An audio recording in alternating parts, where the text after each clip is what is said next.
혹시 여러분 중에 기대했던 것보다 너무나 빨리 예상치 못한 순간에 심지어 또 황당하게 약속이 성취된 경험을 해보신 적이 있으십니까? 저는 오늘 이 자리에 여러분께 저의 실제 경험을 아, 나누고자 합니다. 아주 오래전 콜롬비아 사우스캐롤라이나 한인의 야유회에 참석했을 때였습니다. 물론 이것은 약속은 아닙니다. This wasn't a promise, but 그날 경품에 추천이 있었는데요. 저는 늘 그런 운이 없다고 생각하며 큰 기대 없이 있었습니다. 그런데 놀랍게도 제가 들고 있던 그 번호가 불리며 1등 경품에 당첨되는 뭐 기적이라고 할까요? 어떤 그런 순간을 맛보았습니다. 솔직히 그날 아침까지만 해도 설마 되겠어 하고 반신반의했는데 막상 제 번호가 불리자 어안이 벙벙하답니다. 그 기쁨과 놀라움은 말로 다 표현할 수 없었습니다. 물론 이것은 약속은 아닙니다. This is the things that are unexpected. It wasn't a promise. Okay? Sounds like if it was a promise, then it was all pretty rigged up, right? 서로 짜고 친 거 아니냐, 뭐 짜고 친 고스톱 아니냐 할 수 있겠지만 약속은 아니었고요. 기대에 대한 거였습니다. 그런데 오늘 우리가 함께 나눌 그 창세기 15장의 이야기는 이보다 더 훨씬 더 엄청나고 그 놀라운 약속, 바로 하나님께서 아브라함에게 주신 언약에 관한 것입니다. 이 언약은 아브라함의 삶뿐만 아니라 우리 믿음의 여정에도 깊은 울림을 줍니다. 우리는 이 말씀을 통해 하나님께서 얼마나 신실하시며 우리가 그분을 어떻게 신뢰해야 하는지 깨닫게 될 것입니다. 오늘 본문 창세기 15장은 하나님께서 아브라함에게 가나안 땅 소유와 자손 번성에 대한 언약을 공식적으로 체결하시는 그런 장면입니다. 이전에 2번이나 약속을 받았음에도 불구하고 나이 들어가고 자식 없는 자신의 현실 앞에서 아브라함은 깊은 회의에 빠져 있었습니다. 바로 이러한 아브라함의 영적인 그 침체기에 하나님께서는 그에게 나타나 두려워 말라, 나는 너의 방패요 너의 지극히 큰 상급이니라 라고 말씀하시며 그를 안심시켜 주십니다. 여기서 언급된 그 환상이라는 그 단어는 인간의 자연 영역을 초월한 하나님의 계시 전달 방법을 가리키며 육체적 감각이 있는 실제 현상이나 꿈, 무아지경 등을 통해 나타난 것을 뜻합니다.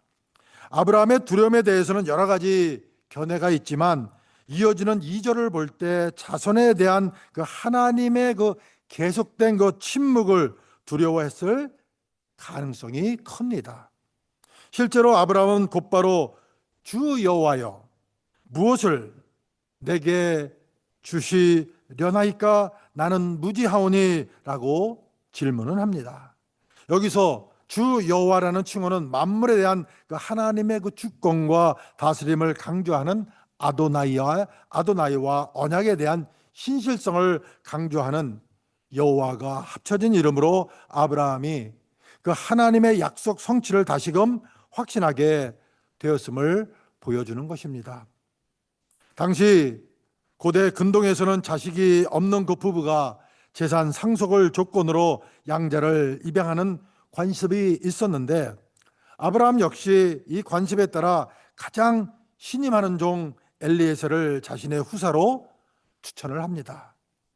이것은 하나님의 뜻을 완전히 이해하지 못한 아브라함의 섣부른 판단이었으며 약속을 기다리는 인내가 부족했음을 보여줍니다. 그러나 그러나 하나님은 그 아브라함의 인내 부족에도 불구하고 그의 몸에서 날 자가 후사가 될 것이라고 분명히 말씀하고 계십니다. 이는 메시아 즉 예수 그리스도가 아브라함의 직계 혈통 중 다윗 가문을 통해 탄생할 것이라는 하나님의 주권적인 뜻을 나타내 주는 것입니다. 그리고 하나님은 아브라함을 밖으로 이끌어내어 뭇별을 세워보라고 하시며 그의 후손이 셀 수 없을 만큼 번성할 것이라고 다시 한번 강조하십니다. 이 약속은 당시로서는 상상하기 힘든 일이었지만 오늘날 그 아브라함을 그 믿음의 조상으로 기리는 영적 자손들의 수가 전 세계 인구의 32.4%를 점유함으로써 실제적으로 성취되었습니다. 저희 또한 아브라함의 자손입니다. We are also the descendants of Abraham in the spiritual meaning. 영적으로 그렇다는 말씀입니다. 이때 아브라함은 여호와를 믿었습니다. 여기서 믿다는 히브리어 원어로 신뢰하다는 뜻인데, 아브라함이 하나님의 약속을 인격적으로 신뢰하고 그 말씀에 전적으로 의지했음을 증거해 주는 것입니다. 하나님께서는 이 아브라함의 믿음을 의로 여겨 주셨습니다. 의는 의로운 상태가 되더라는 뜻으로 하나님 앞에서 벌거벗은 죄인인 인간이 오직 하나님께서 덧입혀 주시는 의의 옷으로만 그 죄악을 가릴 수 있음을 의미합니다. 하나님께서 아브라함의 믿음을 의로 여기셨다는 것은 곧 전가된 의를 나타내 주는 겁니다. 이처럼 하나님을 믿기만 하면 하나님께서 우리에게 주신 의로 인해 우리는 죄가 없는 사람처럼 여겨지는 것입니다. 아브라함도 마찬가지였습니다. 이것은 성경에서 중요한 주제인 믿음과 칭의의 개념이 처음 등장하는 부분으로, 사도 바울은 죄인이 구원을 받는 것은 우리의 행위가 아니라 오직 하나님의 은혜로 가능하다는 사실을 설명할 때 이 구절을 인용을 했습니다. 로마서 4장 3절과 갈라디아서 3장 6절에서 인용을 했습니다. 아브라함이 의롭게 된 것은 그가 개발한 믿음이나 선한 의지 때문이 아닙니다. 그는 여전히 죄 많은 인간에 불과했으나 하나님께서 그에게 믿음을 선물하시고 그 믿음을 통해 당신이 의롭다 인정해 주신 것입니다. 결국 인간이 의롭게 되는 유일한 방법은 믿음이며 그 믿음을 가능케 하신 분은 하나님이십니다. 이 진리를 잘 보여주는 실제 이야기가 있습니다. 1930년대 미국 뉴욕의 시장이었던 피오렐라 라가디아는 종종 가난한 지역의 야간 법정에서 직접 판사 역할을 하며 재판을 주재하곤 하였습니다. 어느 겨울밤 그는 한 법정에서 재판을 진행하고 있었습니다. 그날 재판에 선 사람은 할머니 한 분뿐이었습니다. 이 할머니는 배고픈 손자에게 먹일 빵이 없어 빵집에서 빵을 훔친 혐의로 기소가 되었던 것입니다. 라가디아 시장은 판사석에서 앉아 조용히 듣고 있다가 말했습니다. 법은 법입니다. 당신이 빵을 훔친 것은 분명하니 $10의 벌금을 내야 합니다. 그렇지 않으면 감옥에 가야 합니다. 그러나 그는 곧 지갑을 꺼내 $10를 내며 이렇게 덧붙였습니다. 나는 이 도시가 한 할머니가 손자에게 먹을 빵이 없이 훔치게 만든 현실에 대해 책임이 있다고 생각합니다. 이 법정에 있는 모든 사람들은 50센트의 벌금을 내주십시오. 그 돈은 이 할머니에게 전달될 것입니다. 결국 할머니는 죄인이었지만 자신을 위해 값을 대신 지불해준 재판장 덕분에 자유를 얻고 도움까지 받을 수 있었습니다. 이 이야기는 하나님 앞에서 죄인인 우리가 어떻게 예수님 덕분에 의롭다 여김을 받는지를 잘 보여주는 그런 예화입니다. 우리는 죄의 대가를 치를 수 없는 자들이지만 예수님께서 우리의 자리에 서셔서 죄값을 대신 치르시고 하나님께서 우리를 의롭다고 선포하신 것입니다. 아브라함도 그렇습니다. 그는 완전한 사람이 아니었습니다. 하지만 하나님께서 믿음을 주셨고 그 믿음을 보시고 의롭다 여겨주셨던 것입니다.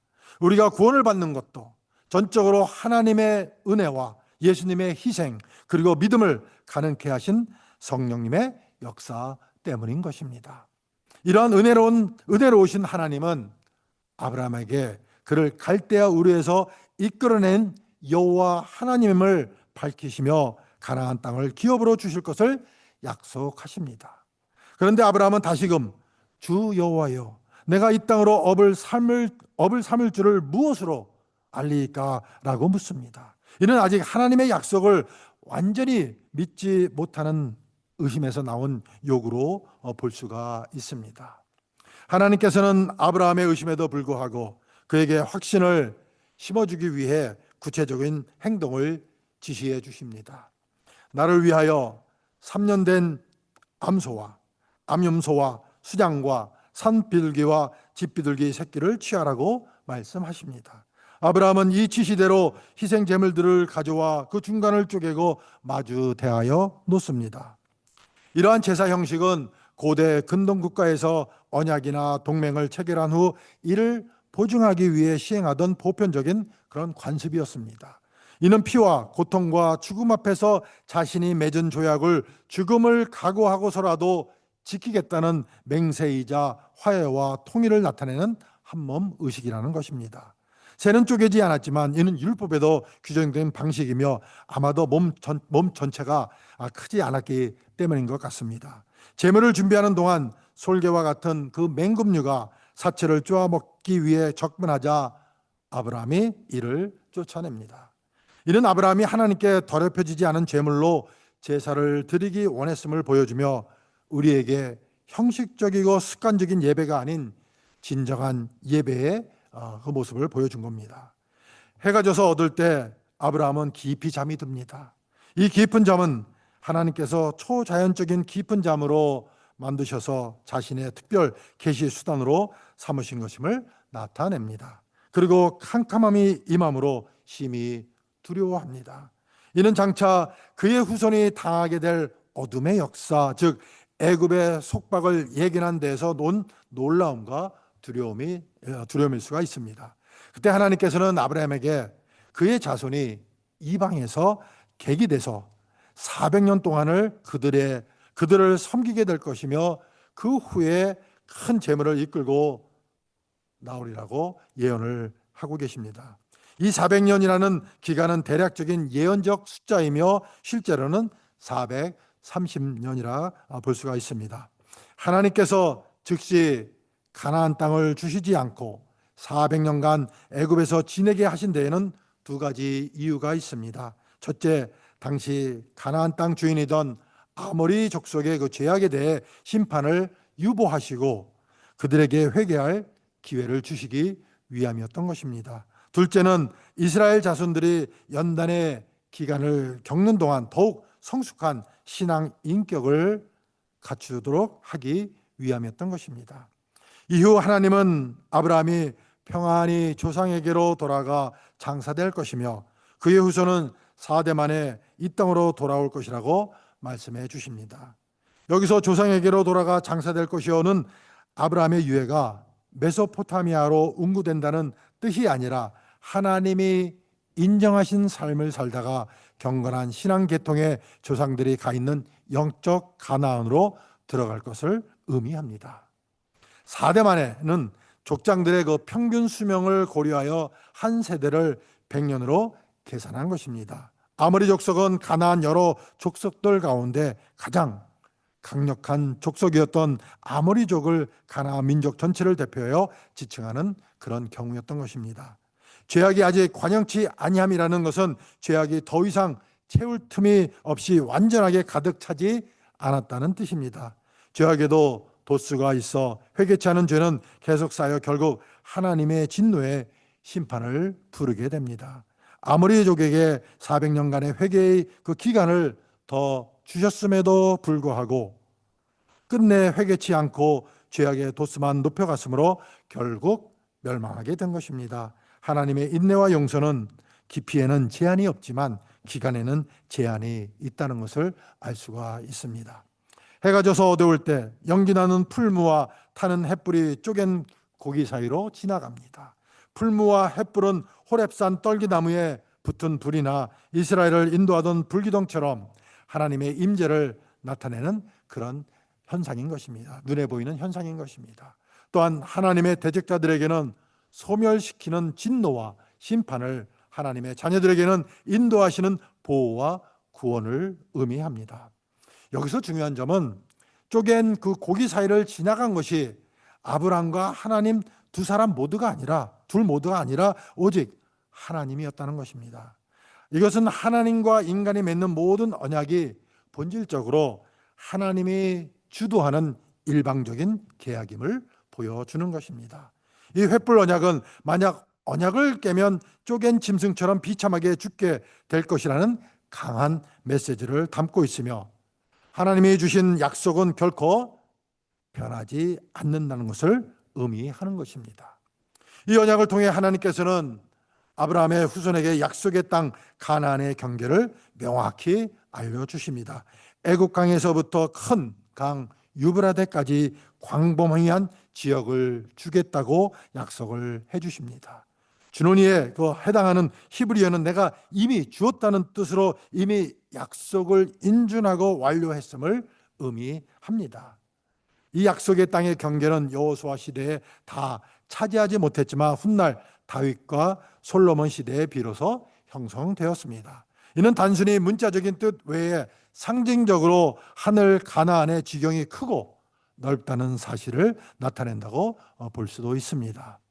창세기 15장은 아브라함에게 제시된 가나안 땅 소유와 후손 번성이라는 언약이 공식적으로 조인되는 그런 장면입니다. 하나님은 아브라함에게 횃불 언약을 체결하심으로써 그에게 땅과 후사에 대한 확신을 분명히 심어 주셨던 것입니다. 하나님께서는 이처럼 약속에 대해 성급해하고 불안해하는 아브라함에게 당신의 그 신실성을 보이시고 보다 넓은 신앙적 안목을 트이게 하심으로써 믿음은 바라는 것들의 실상이요 보지 못하는 것들의 증거니라는 사실을 확신시켜 주셨던 것입니다.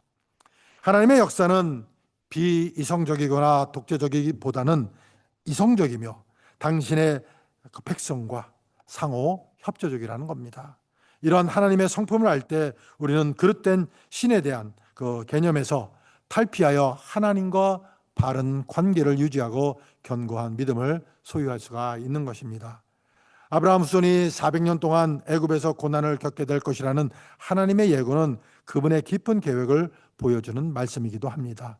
이는 하나님께서 게으르시거나 능력이 부족해서가 아니라 당시 가나안 사람들의 죄악이 아직 하나님의 심판을 받기에 충분히 차오르지 않았기 때문입니다. 하나님은 심판에 앞서 오래 참고 기다리시는 분이십니다. 겉으로 보기에는 불합리하고 이해하기 어려운 이 고난의 시간이 사실은 하나님의 뜻 안에서 이루어지는 연단의 시간이었던 것입니다. 이스라엘 자손은 그 기간을 통해 하나님의 백성으로서 정체성과 신앙 인격을 다듬고 많은 재물을 얻어 결국 가나안 땅을 기업으로 받게 될 것입니다. 그 약속 안에서 우리는 고난 속에 담긴 하나님의 뜻과 구원의 경륜을 발견할 수가 있는 것입니다. 사랑하는 성도 여러분, 불완전한 자신을 참으로 완전하신 하나님께 내맡기는 삶에는 두려움이 끼어들 수가 없습니다. 어려운 상황을 보기 전에 그 상황의 배후에서 역사하시는 전능하신 하나님을 보는 자에게는 항상 찬송과 감사가 흘러 넘칠 것입니다. 하나님께서 아브라함과 맺으신 횃불 언약은 인간에게는 약속 이행 능력이 없음을 아시는 하나님께서 오직 당신의 그 성실과 사랑의 진념으로 맺으셨음을 보여줍니다. 이것은 불완전한 인간을 사랑하시고 이해하시는 하나님의 아주 높은 그런 지고한 섭리에 따른 것입니다. 그러므로 그 당시 아브라함에게 필요했던 것은 언약의 이행 여부에 대한 가부 결정이 아니라 믿음으로 그 체결된 언약과 표적을 받아들이는 것뿐이었습니다. 이처럼 인간에게 필요한 것은 하나님의 그 초월적인 섭리에 대한 믿음입니다. 실로 믿음은 하나님과 인간 사이를 연결하는 유일한 고리이기도 합니다. 아브라함은 먼 미래에 있을 사건의 선포를 보는 선지자로서 여기서 묘사가 되는 겁니다. 하나님은 그에게 환상 중에 말씀하셨고 아브라함은 하나님께 질문하여 자신의 두려움을 드러냈습니다. 그러나 하나님은 그의 질문에도 불구하고 꾸짖지 않으시고 약속의 신실성을 거듭 확인시켜 주셨습니다. 아브라함의 공경은 하나님의 백성인 다음 세대들의 그것과 다르지가 않습니다. 그들 역시 약속의 성취를 기다리며 믿음 안에서 살아가야 했습니다. 하나님은 우리가 하나님의 약속이 더디다고 생각할 때에도 아무도 멸망치 않고 다 회개하게 이르기를 원하시며 오래 참으시는 분임을 기억해야 합니다. 결론적으로 하나님이 주신 언약은 그분의 신실하심과 변치 않는 사랑을 증거해 줍니다. 우리의 믿음은 우리가 무엇을 이루어냈는가에 달려있는 것이 아니라 약속하시고 그 약속을 성취하시는 신실하신 그 하나님을 전적으로 신뢰하는 것에 있습니다. 우리는 아브라함처럼 때로는 의심하고 흔들릴 수 있지만 중요한 것은 그분께서 우리에게 베푸시는 그 무한한 그 은혜와 사랑을 믿음으로 받아들이는 것입니다. 그저 받아들여야 합니다. We simply have to accept. We simply have to accept. 이 약속의 말씀을 통해 오늘 우리의 삶 가운데도 하나님의 신실하심을 경험하고 더욱 견고한 믿음 위에 설 수 있게 되기를 주님의 이름으로 축원을 드립니다. 아멘. 기도하시겠습니다. 신실하신 하나님 아버지, 오늘 저에게 주신 말씀을 통해 약속을 이루시는 주님의 은혜와 그 약속을 믿는 믿음의 길을 다시금 배웁니다.